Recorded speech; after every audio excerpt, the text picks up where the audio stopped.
I guess, too unusual. Yeah. Well, looking forward to it. Yes, I certainly am looking forward to having the nice weather. Yeah, sure.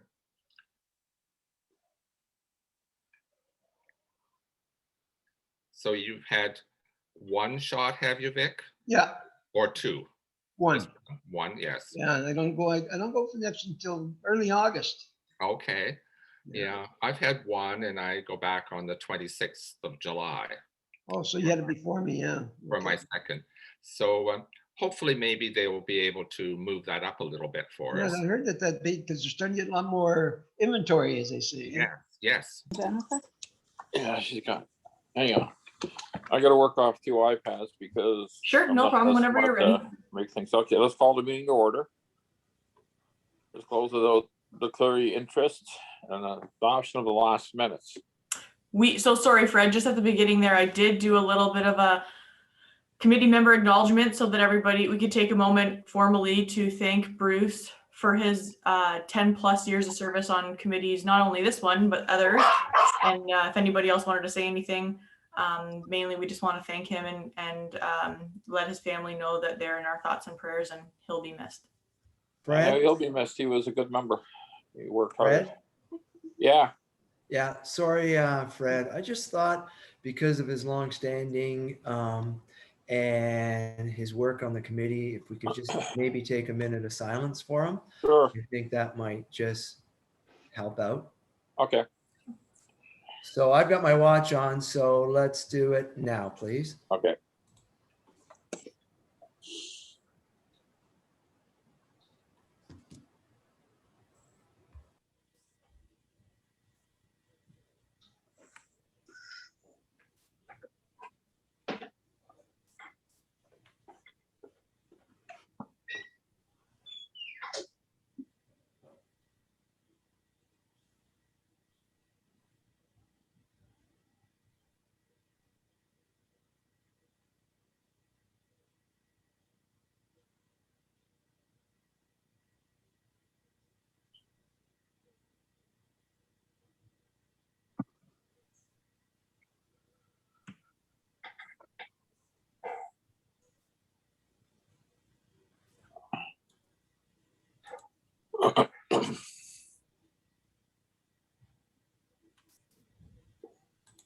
Thank you, Fred, in memory No of Bruce. problem, Mark.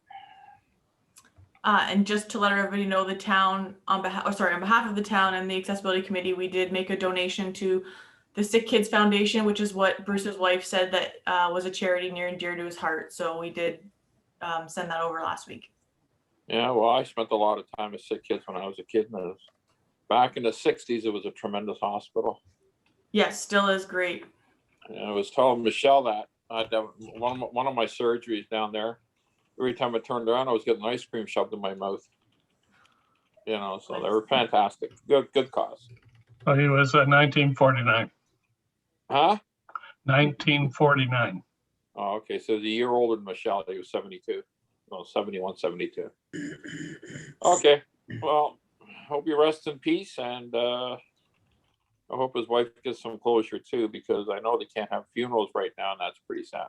So, Yeah, they're gonna wait to have a memorial down the road. Yeah. Once we get this COVID behind us, did everybody get their shots yet, or? Yes. Yep. Yeah, I might be going for my second one on the 10th of May. There's a doctor called the county and carved them new arsehole. So anyways, let me get my thoughts back. Okay. The minutes from the last meeting, everybody had a chance to read them? If they have, there's no objections to it. Can I get a motion to accept the minutes? Anybody? Kathy will move. I'll second. Marcus. Okay. All in favor? In favor? Very. Okay, presentation. Did you want to take that, Laura?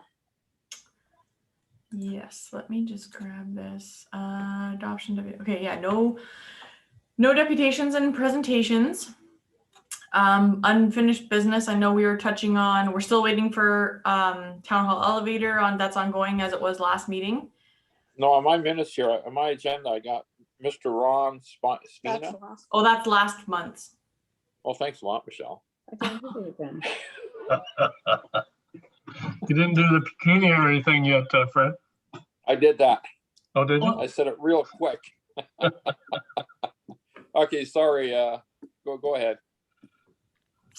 Yeah, no, sorry, I was just gonna touch base. I know that we had thought, discussed at the last meeting, the potential of maybe creating some type of video and sending it to the schools, but now that they're solely online, I know one school got back to me and they're just not gonna be able to create something to get in this year. It's just, I know it's a unique situation. The teachers are already doing all they can online, and to incorporate something right now is just not gonna flow this term, but they're open to looking at things for next year if we know what's going to happen next term. I don't know. I know the province is looking at permanent online teaching potentially. So that's just going to have to unfortunately be postponed again for 2021. Well, I'll tell you, and this is off the subject, and Michelle and I were talking about this yesterday, and I think this permanent online is a bad move because kids need to be with their friends. And then when you get to high school, that's where you meet your first girlfriend. I don't know. I think they're making a big mistake with this online learning. I think the kids need to be in school, and that's where they learn all their social skills. Because when you're at home by yourself, even with your parents, you don't get the social skills that you would get being in school. But that's just my personal opinion. Anyways, accessibility on areas, the flagging access. I think we're still on a different one. The next one I have is just the recognition award. 5.1. Let me see, what are you looking at? Oh my God. I think I'm looking at an old agenda. I think so. It's okay with See, me it. and technology ain't the greatest. If you want, I can go through it and we can head off each item on the one that I have in front of me. That works. Sure. Yep. So the next item after that in-school event that we were going to discuss is the Accessibility Recognition Award. I know last year I told you guys that Foodland was awarded. They did all the nominees. Unfortunately, again, due to COVID, the Special Events Department is going to postpone that right now. So I think they're still accepting applicants, but they're not going to choose a winner or do the ceremony as of yet because of COVID. So that's just to let you guys know it's postponed. When we have some nominees to go through, I will bring them back to you and we can look through them. Now that we're doing online, we can all look through them together and select a potential winner for that category. How long are we looking at being online until we can meet in person? Is any idea? Unfortunately, we always say, oh, hopefully soon. And now we're a year later. So I want to say things can get better after this lockdown and stay at home order, but I really don't know. Everything is just completely up in the air. And I think Mark wanted to jump in there. Okay, Mark. Thank you, Fred and Laura. No, my question was to do with the recognition. Did the Special Events Committee give any kind of a timeline, or is it just kind of on pause now until they find out what's happening? They were going to wait till I believe this lockdown was over, the stay-at-home order, and they were going to follow up at that point. So Ange just kind of sent me an email saying at this time it's postponed due to the stay-at-home lockdown. So hopefully by the end of May, we can get an update on that. And then for our June meeting, I've got some more information for you at that point. Thank you. No problem. Thank you, Mark. Okay, Ramblewood, accessible parking. Okay, so I know for some of the members, we talked about it last month. I followed up with Ramblewood. They got back to me. I sent the same letter that I had sent them back at the end of 2019. So they said we did receive the letter at the end of 2019, and then their board membership changed. So they brought it to the new board, and then COVID hit in early 2020. So he did say they haven't been able to meet formally, but he is going to follow up. He doesn't think it could be an issue, but he's going to let me know. So he knows it's on the next board meeting when they can meet for the new board. So they did acknowledge receipt, and he said he would get back to me by the next meeting.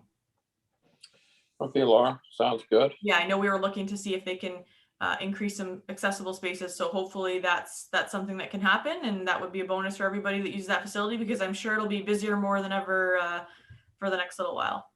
Oh, okay. Next. Okay, and if anybody needs to talk, just raise a hand. I can call you out if you have any questions. but hopefully that answers last month's question.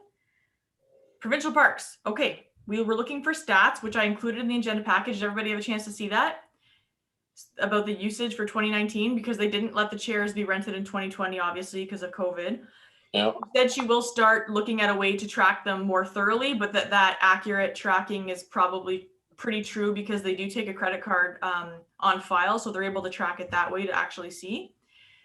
So about, I think it said 12. Did it say 12 people? I don't have it in front of me. I think it said around 12 people, which is good. I mean, again, no harm in us promoting it when we are able to rent them out again. Maybe you do a little bit of a blitz, and just maybe we can put out a promotional campaign on Facebook that can be shared. I did talk to the park warden, or sorry, I guess superintendent, that's his name, John Fisher. He just actually emailed me this week.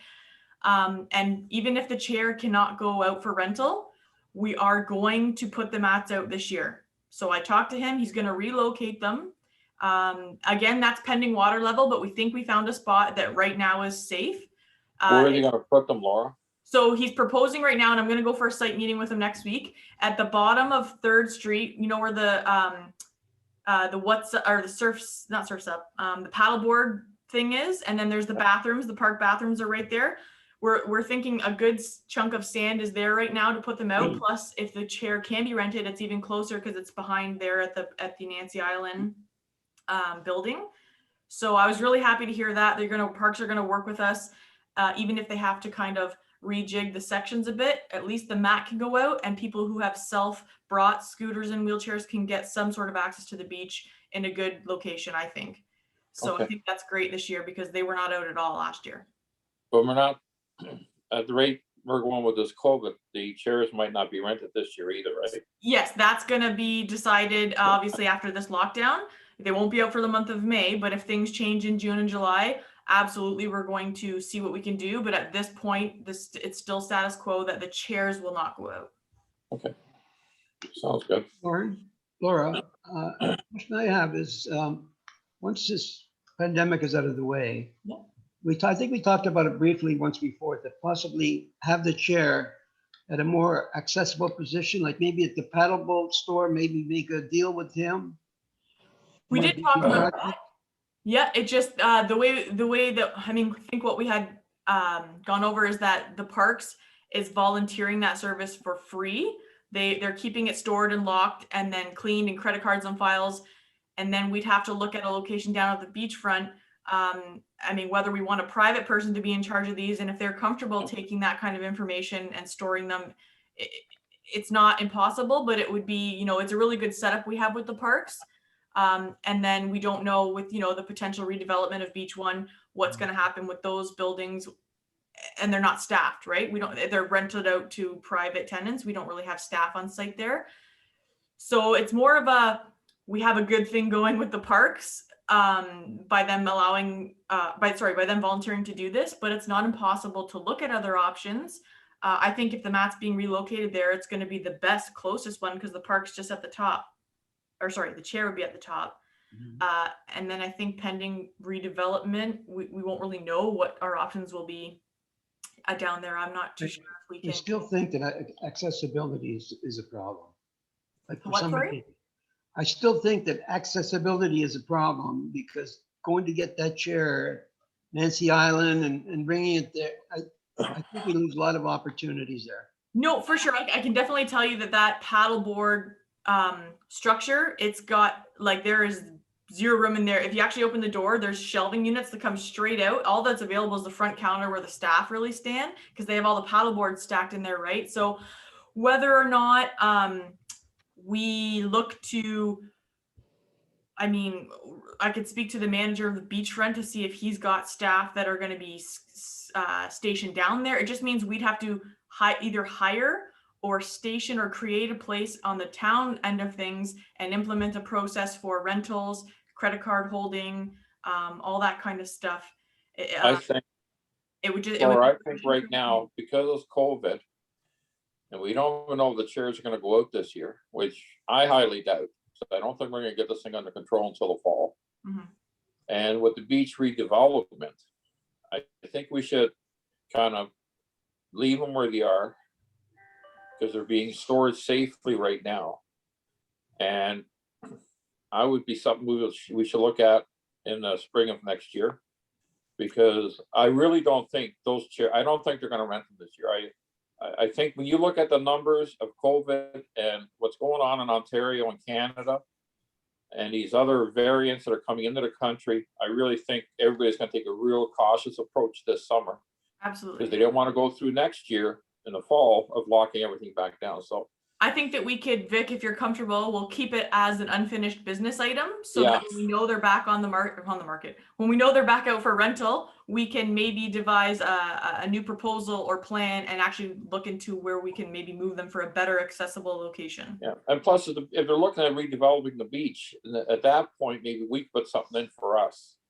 Yeah. In the redevelopment of it as well. But I personally, unless Mark or someone else has some other information, I don't think those chairs are going to be rented this year. I think they're going to be so cautious, you know, because these variants now, they're saying like they can stay on surfaces for up to, 72 hours, if not longer. Yeah, and I'm sure that they're not going to clean them down all the time. It's definitely unknown, and obviously before we would rent them out, I would hope to get a plan from them that shows what their cleaning process would be, so that if anyone asks the town, we know what they're going to be doing.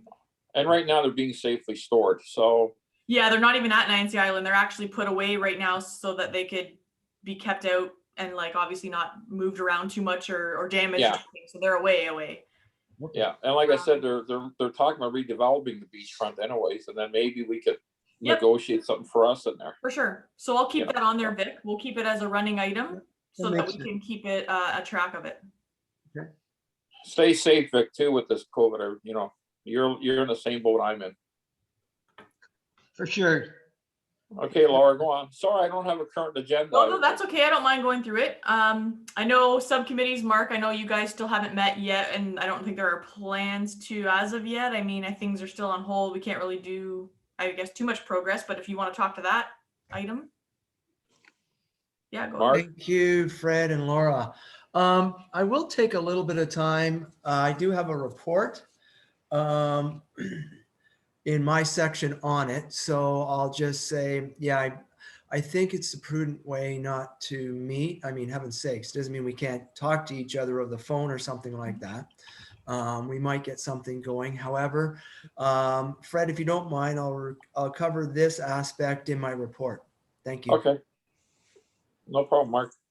Okay, Laura. All right, we'll move into some new business here. The first item was the accessible spaces down to the beachfront. So council made the decision at a previous meeting to keep the portion of Beach Drive closed for this summer season due to the high waters and the cleanup and stuff that would require. And part of their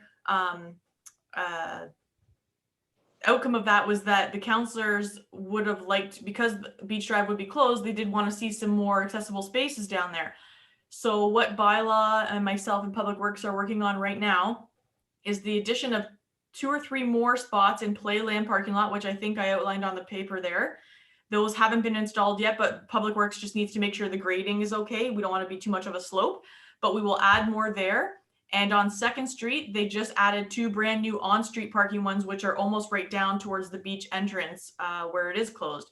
So I think that's great. We just wanted to show you guys that while we are taking away some of the Beach Drive spots due to the weather, that we are replacing them and adding a little bit more, because we know, especially now with the parks offering free parking Monday to Thursday, it's going to be a busy place this year. So we've got some more accessible spaces for people who require. How many spots did we lose and gain? Sorry, 1 second. I believe there was at the front of Beach Drive, I want to say there was 2, potentially 3, but we've added 2 on 2nd Street, and now we're going to add 2 more in Playland. And I think actually 1 more in Spruce Street that got brought to my attention. That's the far lot down towards the end of the boardwalk ish, over into the parks property. So we've gained a spot basically. We've gained almost 2 new ones apart from the 3 that we've replaced. So there will be definitely more. And the guys are actually out there, Public Works, they've been cleaning them off, all the lots this week. And hopefully the new spots in Playland will be added by the end of the month. And we still have the thing where the resident buys the season's parking pass and they have a handicap sticker, they don't pay for parking, right? No. Okay. Nope. Any questions, anybody, about that? Yeah, I have a question. Can we not do what we did with the skating rink in the library and maybe meet with just to find out how many parking spaces will be available to us? How many total are there down there? Total and accessibility spaces. Remember, they were only going to put, what was it, 9 at the skating rink? At the the new arena. Sorry, I have an update. Yeah. And we said that it should be higher than that, and they're going to get back to us, right? Is that the way we left it, right? Yes, for the arena library. Yeah, they actually just touched base with me yesterday. So Okay, so what I was thinking, maybe somewhere along the line, when this thing gets approved and they start doing things, maybe we can have a meeting like we did last month and sort of talk about accessibility, not just for parking spaces, for washrooms, things like that. I think we'd maybe contribute some good things to them. That'd be yeah, great. and as the committee, that's, I mean, your opportunity to put on agenda items or request new business items to be discussed. Like, you know, the role here for me is to bring you back the information and facts, but you guys bring forward the problems and the issues that you want to see or want to see addressed, and we can absolutely keep that on there. I know that Rachel is the new bylaw senior officer.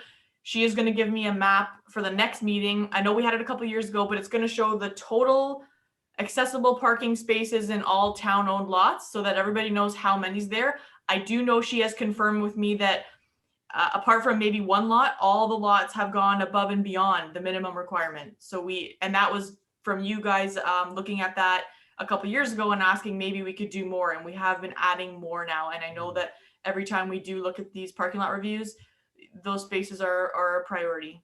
Okay, and when the town gets a further report with arena and all that, we'll have another meeting just on that, right? Yes, so they Like we did. did last I time. know that's the next item, but I'll just jump into it quickly. They did email me on Tuesday, the director of recreation, and they just said, Laura, we're this close to coming back to committee, so you might actually get a second invite for a May meeting because they will want to move things along. But they are going to show you the new redesign. I believe they have added a couple of more spaces and relocated some of the I guess the drop-off area, and they also I want to say they added some more accessible washrooms or something on the next level. They did add a couple more features, which I think will make everybody happy, and I think it'll be great. So that will come, either I'll contact you for an urgent kind of another May meeting, or if they are able to make it work, the first week of June. But Okay. they're close. They said they're close. That's good. And what's the potential time frame for breaking ground?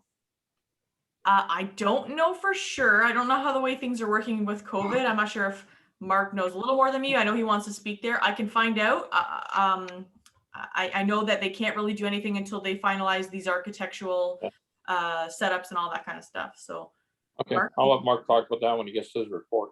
Is there anything else, or are we close to Mark? Mark is next. Okay, Mark, you're up.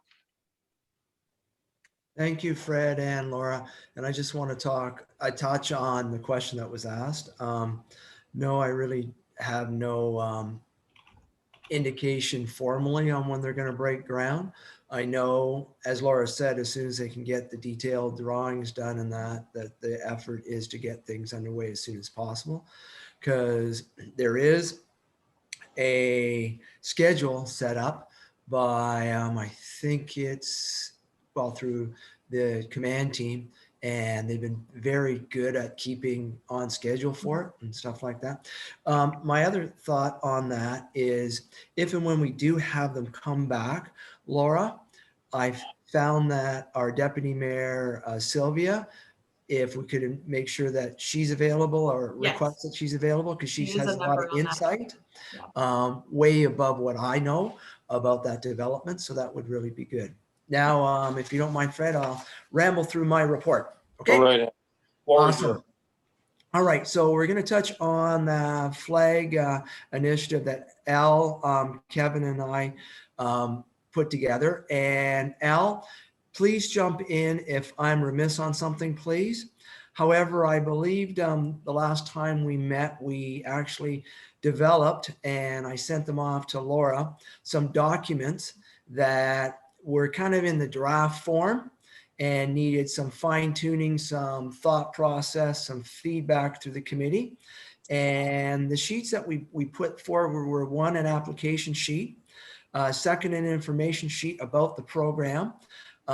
Then there was a criteria sheet. And then the last sheet, which would make 4, was just a rambling of the committee on, okay, we've got the 3 sheets, but what else could we do to make this better? So those were the thought processes. And Fred, my overall thought is maybe, and I'm looking at you for guidance, and Laura, of course, if we circulate these documents to the committee and, you know, before the next meeting, and maybe we could get some discussion on next meeting with regards to, you know, the committee's thoughts and their feedback on it. Because I'd really like to see this thing move forward quicker than we are postponing it for a year. So we've got something tangible in draft form. I'd love the committee to take a look at it, fine tune it, run it through the grader, you know, make it ours. And then once we get that product, I'd like to see whether or not we can run it through staff so that we can get their skill level on it, so that it's a good project. Bring it back to committee again so that they can say, okay, no, we agree with this, we agree with that. No, we need this. Fine tune it, get a perfect product. Get Mike Jennings, our communication officer, to advertise it. And I'd love to be able to have a delivery date of this of September or October of this year. I don't see why we can't do it if we can get something rolling, say, between now and our next meeting. That sounds good. So those are my thoughts on that. If I may, Fred, I'll jump to my next one. Our last meeting, I talked a little bit about the community improvement for accessibility. I call it the CIP Accessibility version 101. I know that it's getting some good traction at the senior level from the town. And I've had some discussion with Danny, our building head, and Doug, our planning head. And I know they're trying to kind of fine tune it or structure it around the CIP or the community improvement plan for fascia of building structures, because that's already in the town's bylaws and that. So it'd be easier to follow something that they've already weeded out some of the stuff. So I'm really hoping I'll be able to get some kind of a document back from them in draft form so the committee can bounce it around, please, and get your thoughts. And I'm hoping to get that by fall. So I'll work towards getting that to us in the fall also. Okay. Beach Area 1 redevelopment, we talked a little bit about that. Last council, actually last month, council heard proposals from the developments or the developers that were shortlisted, and each of us scored, and we had a team score on each of them. And then the next step that I understand from the command team is to look at them from a financial perspective. And hopefully we'll get some word through council on the individual developer that was chosen. And then we could probably, from that point of view, with the developer, get some of their thought processes and that out into the public forum.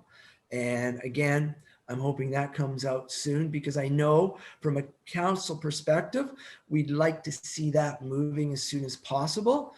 But again, as you mentioned, Fred, and we've all mentioning, COVID could be an issue down the road on that one too.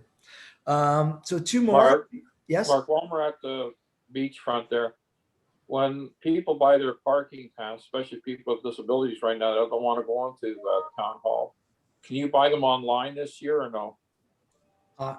No. Parking passes, the resident passes are available in person. If you're unfortunately not online yet, they're working on it. If you can't come in person or you're not comfortable, you can call in and they'll mail one out to you and you could pay. over Okay, the so you phone. pay it with your credit card and they'll mail you Yes. that.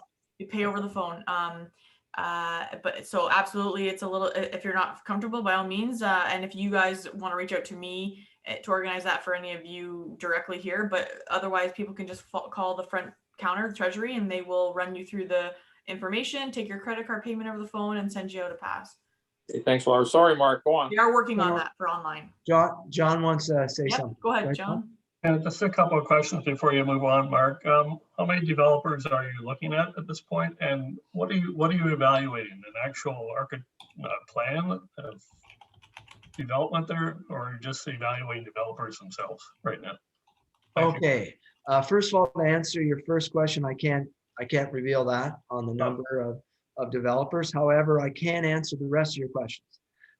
Each of the developers provided I believe it was a 45-minute presentation on their company, their background. They didn't touch on finances because that was the next step, but their previous experience, drawing from what they've done in the past, what their thought processes were, how they realized that Wasaga Beach was unique, how they, although they had ideas, they still wanted to take the time to reach out to the community, to work with the community to develop things. All the developers looked at things like that. No, we got a very good feeling as council that we are happy with the developers that did do presentations and their knowledge base. And if I could put my own thoughts in there, John, I think all the developers that showed us presentations truly felt for giving the town a special place and a place that reflects the history and the culture of the town. I don't know if that helps John at all, but that's what I'm getting.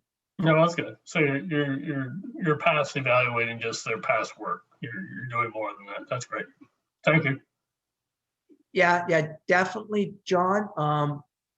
It's a huge undertaking, and people have said it before. We only got one shot at it, and as a result of that, there's a multi-layer approach to venting out the best developer for that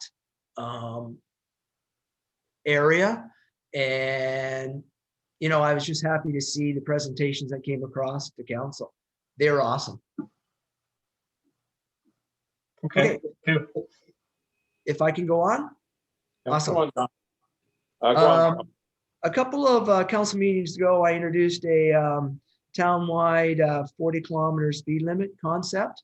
And it's got a lot of traction and negative traction and whatever kind of traction. I really don't care. My thoughts on that was that a lot of communities were looking at the process, and I kind of asked that staff, they would look at the question, look at the pros and cons, and look at whether or not it was a good fit for the town of Wasaga Beach. And that's what I wanted. I don't necessarily just want it to happen. I want good consultation, and I want the feeling of the community on the topic, because it could be a topic that some people have thought about, but never approached. Why not, as they say, run out the flagpole, see what happens, and then move on from that. So I'm hoping that in the next couple of months, our Director of Public Works will come back with some information. I believe he wants to get a study done for it, which is great. The more information we get on it, the better product we'll get. There is actually, Mark, an update coming next week. It'll be on coordinated committee. Awesome. Yeah. Awesome. Yeah, we don't get our agendas that quickly, so I didn't. Yeah. But that being said, that's great to hear. And my last thing Fred, is on a personal note. I and my wife first got our first Pfizer vaccine, so we're stoked about that, really happy. And even more happy is that in the month of July, we'll become grandparents again for the third time. Yay. So, Wow. we're Yay. very happy. So anyway, Fred, that's my report, and I'll obviously sit on camera for any questions, please. Okay, Mark. Thank you very much. That was a good report. And congratulations on your Pfizer vaccine. I got Moderna And the baby. and the baby. Yeah, my granddaughter doesn't like me. She won't come to me, so can't figure it out. She gives me the evil eye every time she comes. So She can't talk either. yeah. So anyways, Laura, thanks, Mark. All right. Does anybody have any questions for Mark? Everybody's good with that, or? All right. The next item, and this is something I'm hoping you guys see a lot more of. To my knowledge, it was being sent out by emails, but I don't think it was. You should be getting where these, anytime a town does a new municipal build, updates a park, site plan developments, all these types of things need to come for review to the accessibility committee for your input. So I'm not sure, prior to my time, what was done. I was under the impression emails were going out and people were to flag me if they had an issue, but I'm just gonna start putting them on the agenda so we know they're there and we're discussing them. So this is one of them. It is a committee of adjustment file. The property owner is looking to, I believe they're meeting most of the requirements, but they're looking to build a law firm. And I did go out to look at the property. It's not a huge parcel. It looks big in the picture, but they're looking to reduce the accessible parking from 2 spots down to 1. Personally, I don't know. It's a law firm. I don't see it being a busy, like a parking lot, like a superstore parking lot. So I don't know the effect. Maybe somebody who is affected by that type of thing can let us know, but they're looking to see if they can make that request to the committee of adjustment, and they're looking for your feedback. Do you think that that's something you'd support? All the recommendations, sorry, all the requests in that application there, those are all the things they're looking to do. So I'm not sure if anybody read through them all. Do you have any issues with any of their proposals? Would you like to see something different? Something for me to bring back in a letter to committee on behalf of the accessibility committee that they, no problem, we support the application, or no, we don't support it based on these things. Is it just strictly a law firm going in there? They've just tore down, I think it was an old home. It's right beside the Beach Baby Bath or Beach Bath Baby. Yeah. Right across from the fire hall, Station 2. It was an older structure. They've knocked it down completely. So they're starting from the ground up, and it's going to be a law firm. I don't know which type. But again, they will have to meet certain requirements for their parking lot, for example, is one of them. And I don't know how many spaces they're really going to get in there. Again, it's not a very big lot. They're probably only going to be able to have like 5 or 6 spots in there. So I don't, Mark, did you want to jump in? Me personally, it was just a law firm. As long as you have 1 spot, I'm good with it, because I don't see a lot of traffic going in there. It's Mark? not like it's a 7-Eleven or something like that. Yeah, definitely not a Walmart or a superstore type thing, but Yeah. Thank you, Laura. I believe there's 11 spots. oh, was there? Okay. Yeah. So they must be and- going down on the side too then. Yes, it is. Oh, okay. And I think the majority of the parking is going to be in the back of the building. My only concern is, and I can understand Fred's comment with regards to law firm need, that kind of stuff. My only thought process was, would the building itself, and I don't know, maybe this is a planning question. So today it's a law firm, and odds are they won't go out of business, but they could move. And if they move, there comes your 7-Eleven. Probably not.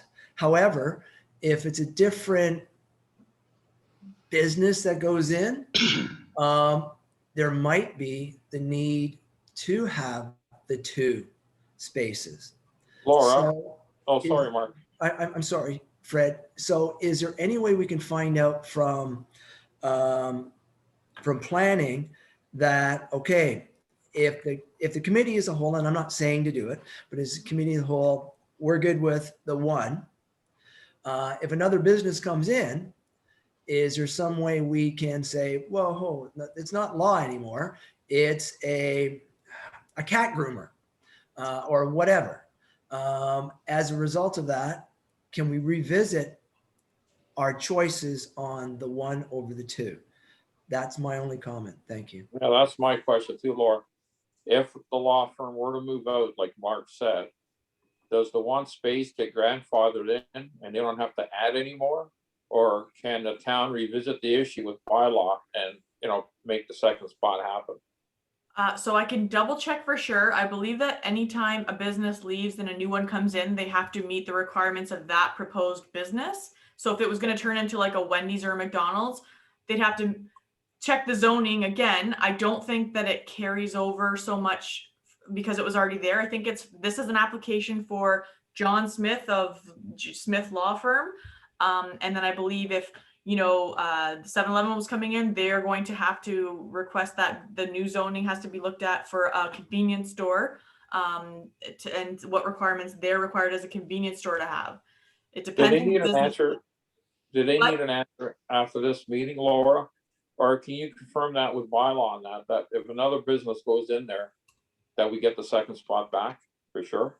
Yeah, I will definitely confirm with planning. I know this is it's a file going forward on the 14th. So maybe if you guys are going to talk right now, I might just put myself on mute and see if I can talk to Joel quickly Okay. and get an update.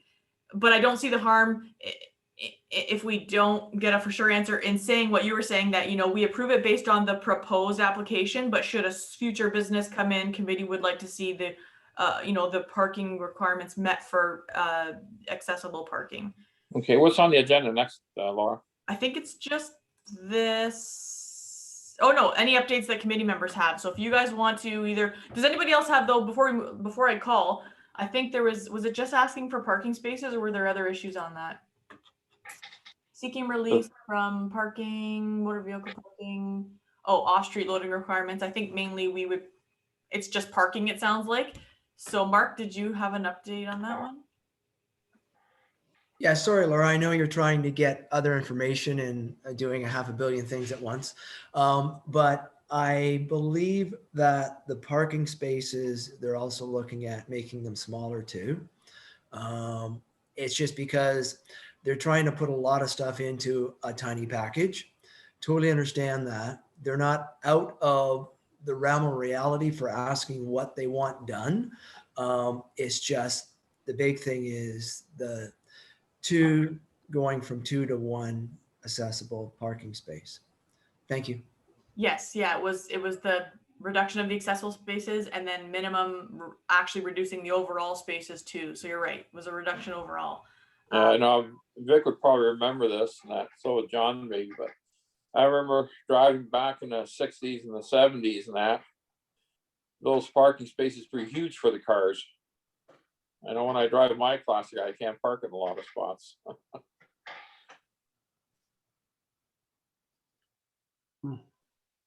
So what do you do for your second shop, Mark? Fred, I believe it's going to be August 23rd. Got an email on that. And it's funny because we got it up in Midland and the lovely lady goes, okay, well, here's your receipt.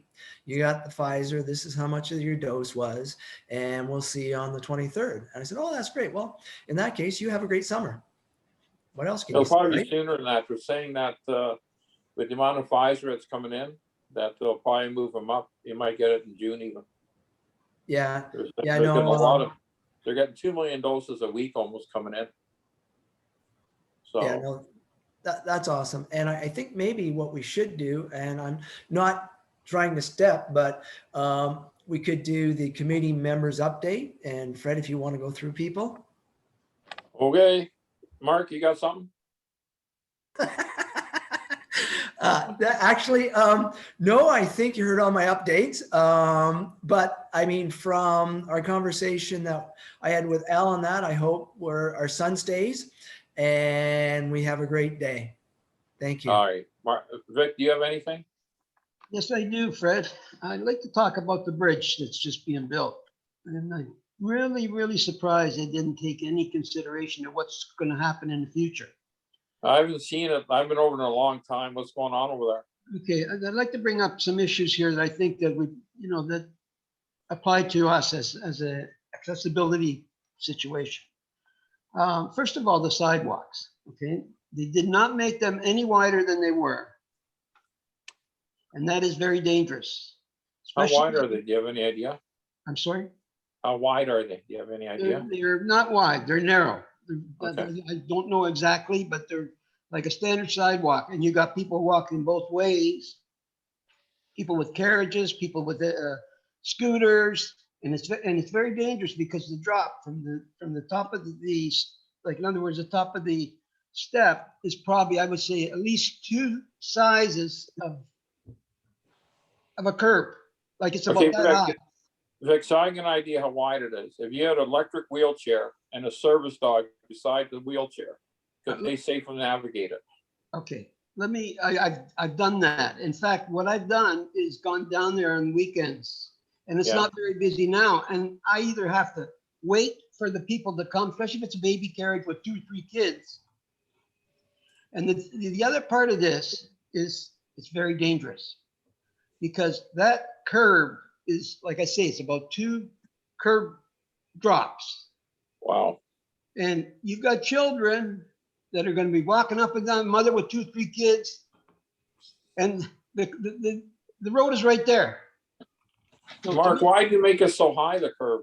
Do you have any idea? I guess probably for a car, if it loses control, it won't go over the bridge. It'll keep it Oh. on the road. But to me, that's the biggest thing with this thing is they need some kind of barrier on the roadside. Okay, that should be a priority for us as a committee.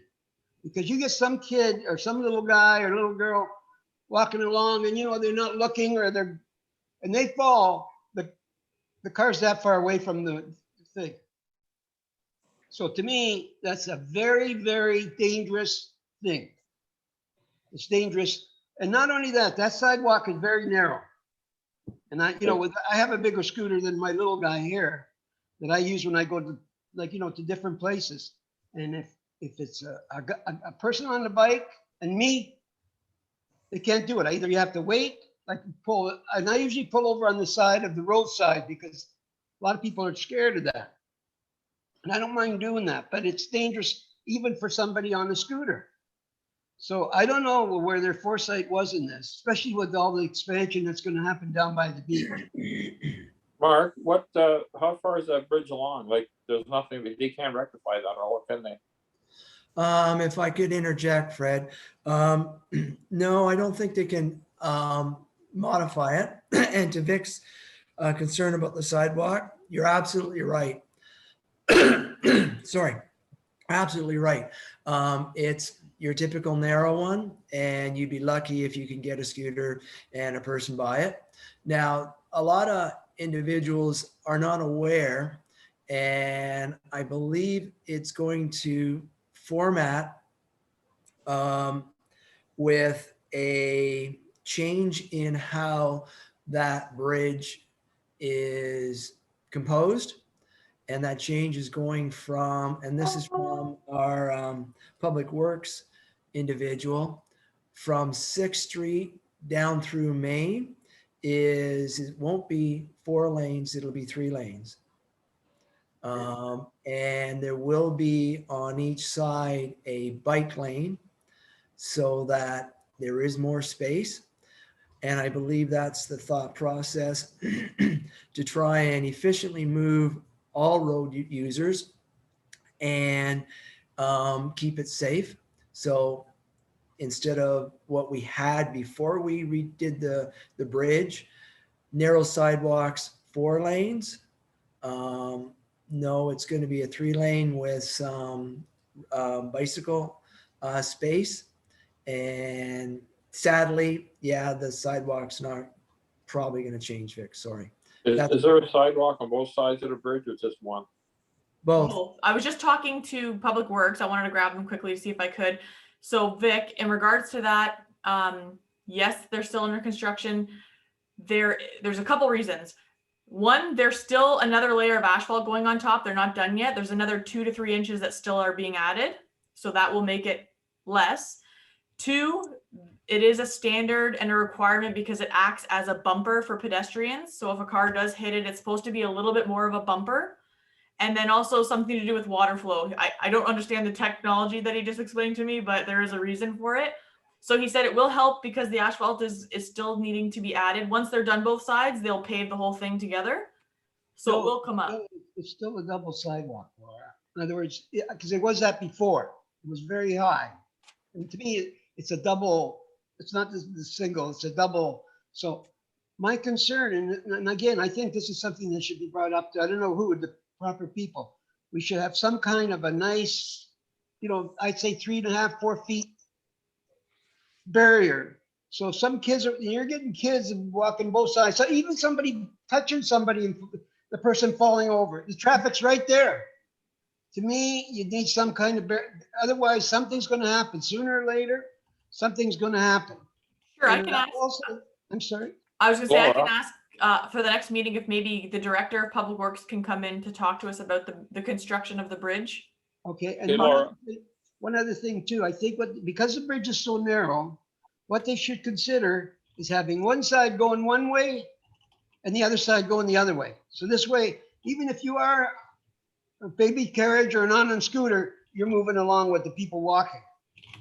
If there's no Laura. kids- Just a sec, Vic, I just want to get a clear, I haven't been over there in so long, I'm just trying to visualize it.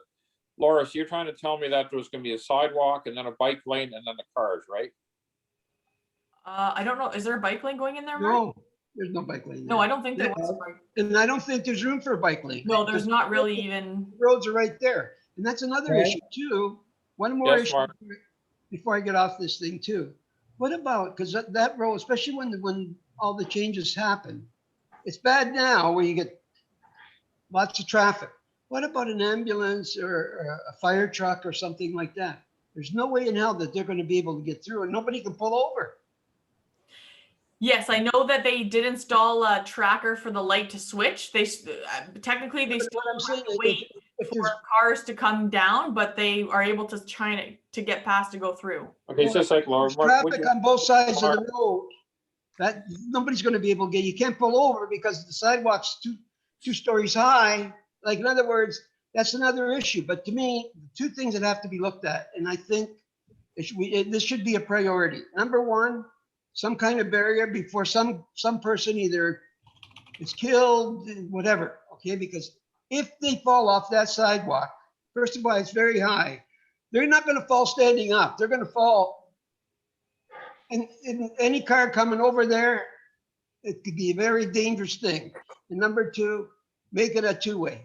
Or, one side be this way and the other side be that way. This way, at least people are moving on one way versus, excuse me, but you bump somebody and. For sure. No, valid. Okay, Laura, Mark I wants think to we're say here to something. present things Yes, I'll jump to Mark. potentially and are dangerous. And those two things, I'm telling you, kids there, I see them all the time. They're not holding their mother's hand or.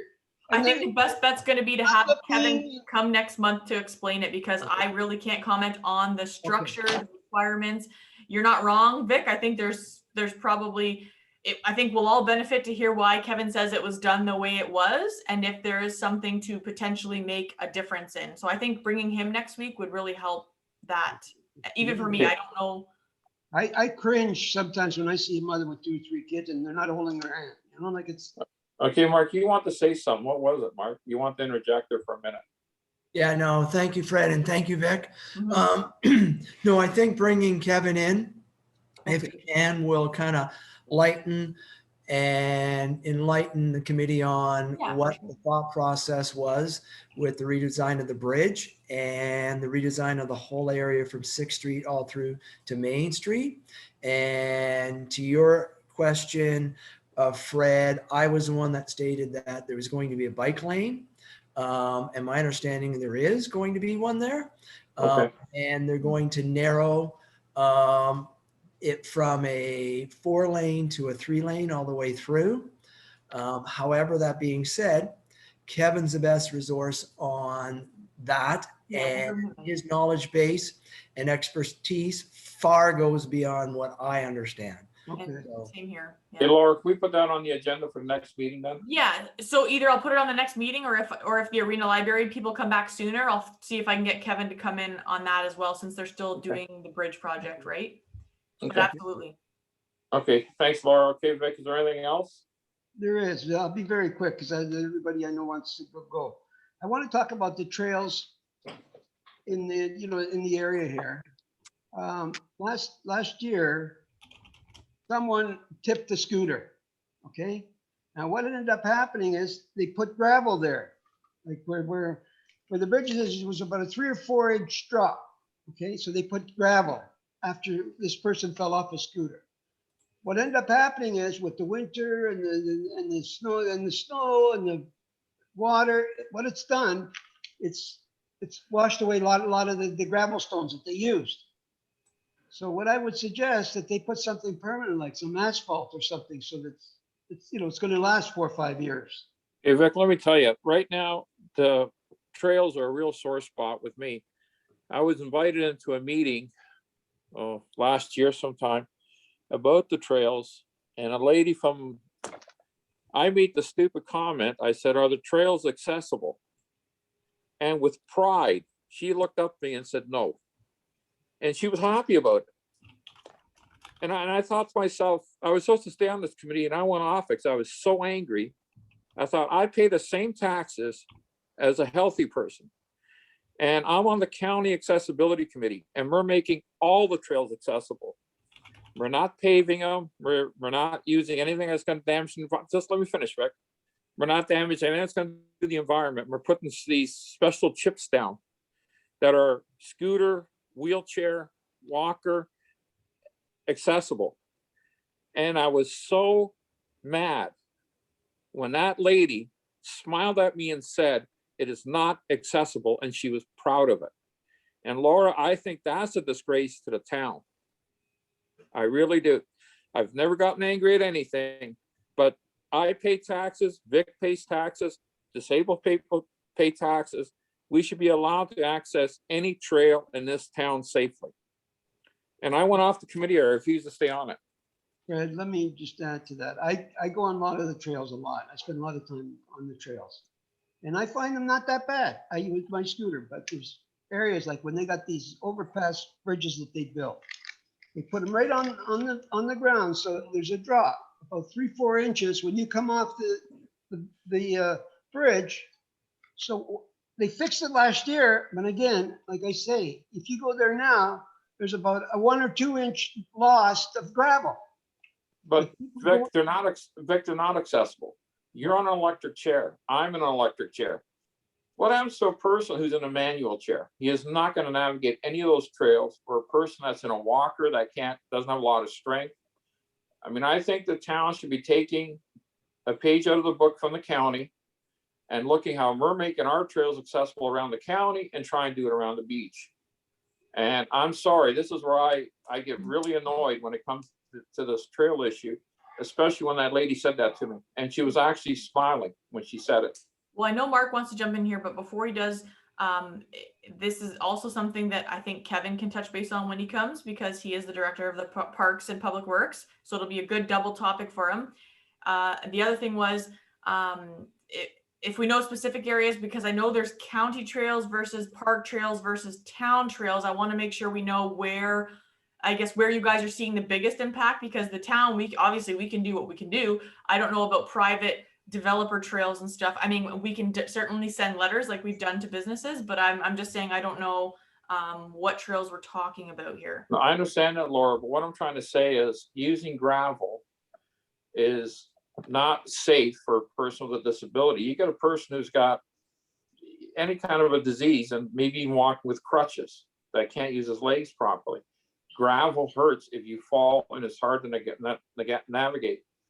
I know on the county committee, we went through it for a while, and we went away from paving and other things because we didn't want to damage the environment. But then there is a certain chip they're using that lasts 3 or 4 years that eventually biodegrades down, and it's easy to navigate and it's safe if someone falls. If a person falls off a wheelchair, or with crutches on gravel, they're gonna get hurt. Okay, so I'll put Trust on me, here, I've fallen on gravel, it hurts. so material, so So trails, if you can call the chair of the I can't, Mine. What's his name? what? Last name is MEIN, Doug. Doug yeah, Mine. well, I'll have Kevin speak to it first, because there's definitely gonna be something that he's bound to do in terms of trail care and all that kind of stuff, and if he can say, no problem, we can look into a new material, then that will be something we can have him. If you, Laura, if you wanna get him to talk to Doug Mine, he's the chair of the county committee. Yeah, well, I'll bring Kevin first before we bring Yeah. anybody else in, yeah. But I'm Mark, sorry, before we Laura, that was pass a over real, to- Laura, I was so angry. I went off that, they asked me to go on it, the town did. And I was so angry after that meeting, I never went back on it again, because that lady was literally smiling with pride.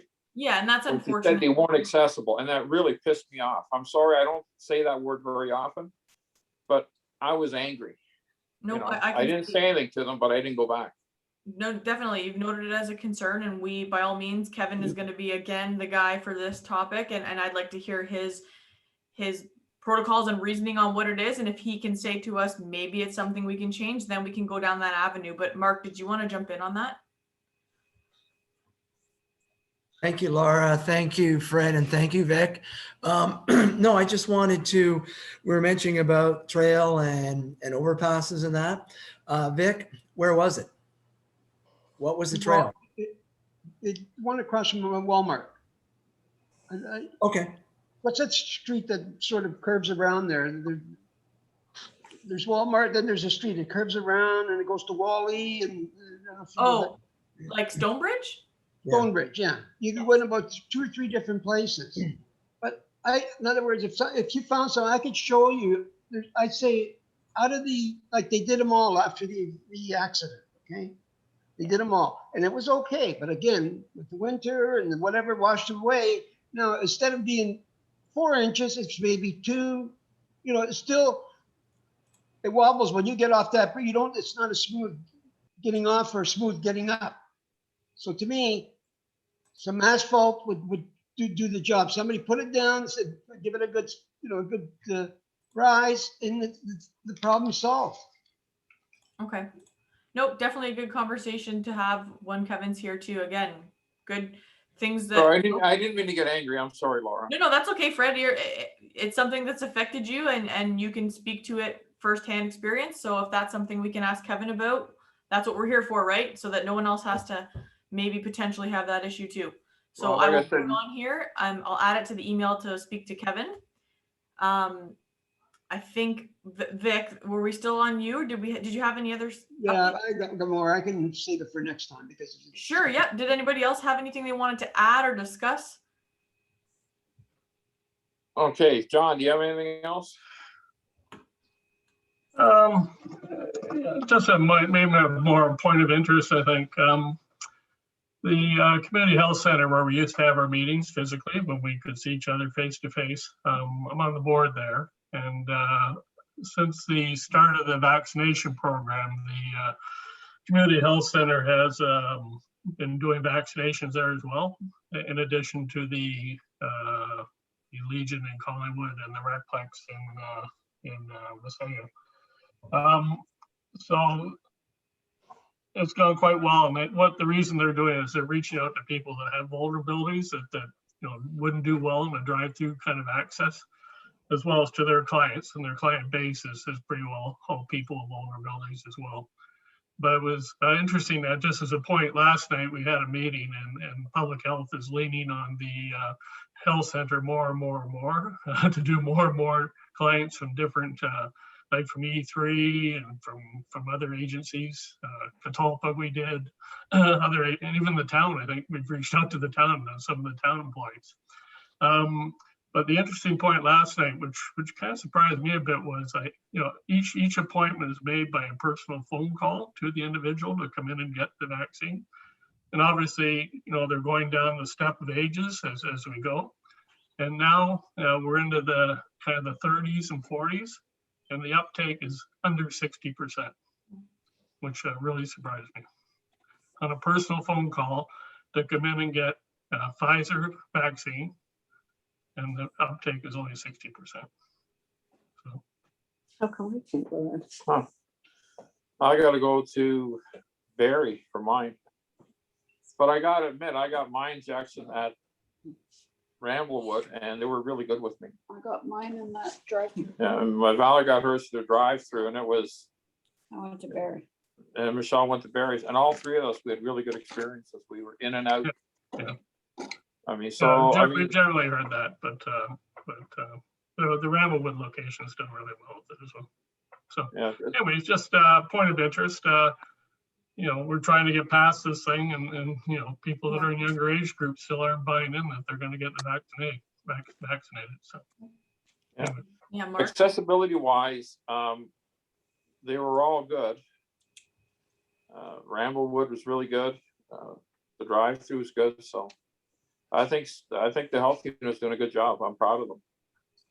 Well, they've done fantastic. Anything else, John? Mark had his flag up there. Thanks, John. No, when I hear that kind of numbers, I'm appalled by it because, I mean, heaven's sakes, you'd wear a seatbelt, so why wouldn't you get vaccinated? It's for your own protection. It's for your family's protection. It's for everybody else's protection.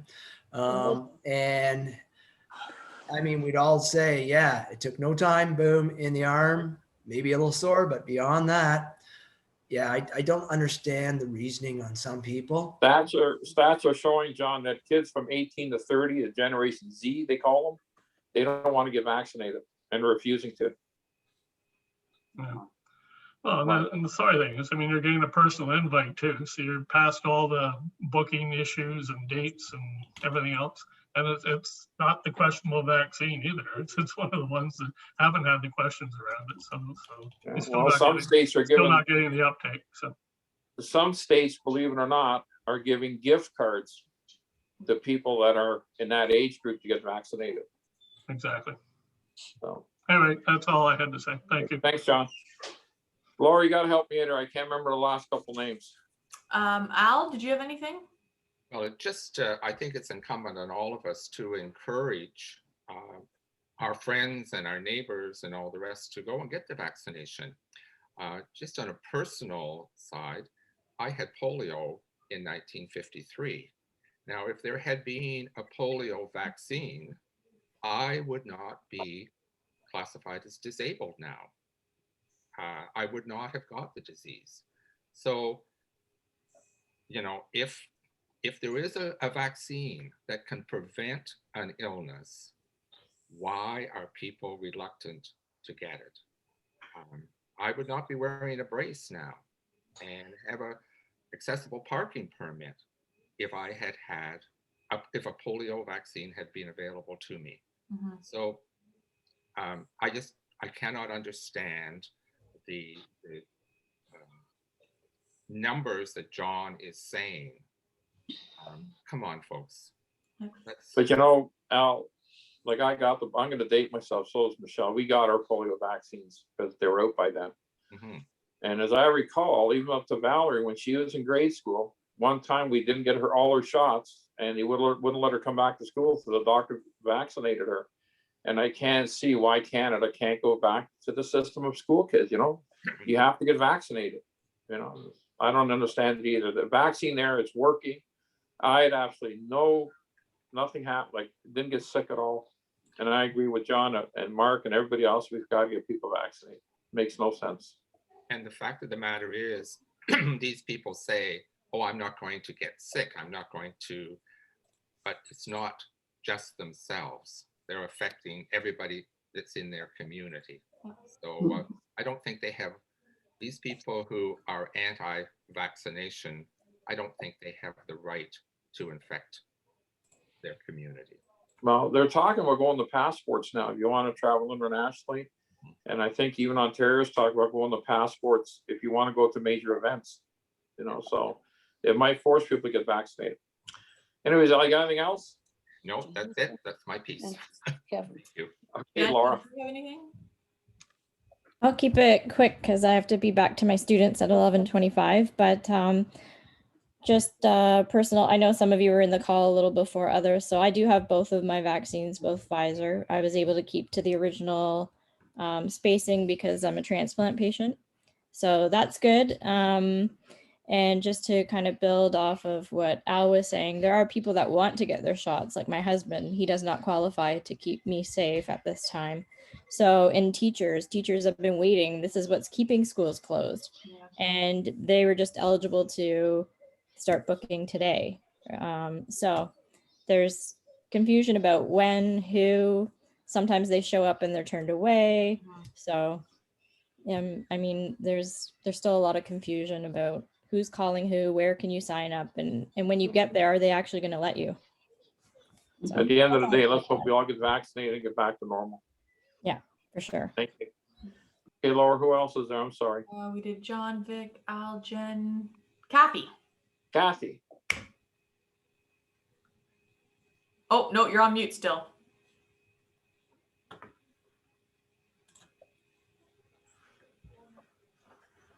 Now, can you hear me? Yes, we can. Okay, yes, I was very fortunate to have the Lynn come out to the house and do our vaccines. Awesome. That's great. Yes, Wow. yeah, because I'm on service with them and they gave me a phone call and said, we'll come out and do it. So I felt very fortunate Yeah, that's to really be able to do it in the privacy of my own home. awesome. Yeah, and there was no doubt about ever getting it. No. Perfect. Yeah, Well, how are you doing? Fine. You I'm survived doing this very COVID? well. Yeah. Very good. I haven't talked to you in a while. No, Okay, Laura, anything else? I think that's Oh, everybody. Michelle's got something. I don't. I just want to put my hand up. I got nothing. Hi, Michelle. Hi. how are I've you? been married to her for 41 years. I She's always think- a joker. think- Laura, do you got anything else? Oh, the one thing I forgot to touch on again, you'll be getting an email from the executive assistant to council and mayor about the flag raising the end of this month. If the stay at home order and lockdown is lifted, by all means, if you're comfortable outside to take a picture and separate, you can come. If it's still in effect, they'll probably just do it with the mayor, and I'm sure Mark will represent the committee as a council member here, and that photo will get posted. But if it is lifted and you're comfortable coming, you'll see it in the invite. Pam will tell you what's going to happen, and then obviously that last week of May, first week of June is Access Awareness Month, and we will post some stuff on social media as well to let the town know that and do the proclamation. Very good. Well, nobody else has got nothing else to say. Can we adjourn the meeting? That would be it. Yes, I think if everyone's good. It was nice to see everybody, although not in person yet, but one day soon, I hope. And once again, if everybody could keep Bruce in their prayers, then Absolutely. He always will be. And 11/16. again, that donation has gone out, and it'll be a big miss for sure. So Yeah, Sick Kids is a phenomenal. Like I said, I had a lot of operations when I was a kid down there because I had heart and lung issues, and even back in the '60s, I was treated like a king in the early '60s. So yep, they're a great good place. organization. We're lucky to have Okay, that. everybody be safe. Thank you, everybody. I'll Yeah. touch base. Sorry, June 3rd is our next proposed meeting. Unless I get here back from the Arena Library, I will let you know. Sounds Okay, good. All right. everybody thanks, stay safe. Everybody be Goodbye. safe. Yeah. Take Care, care. folks.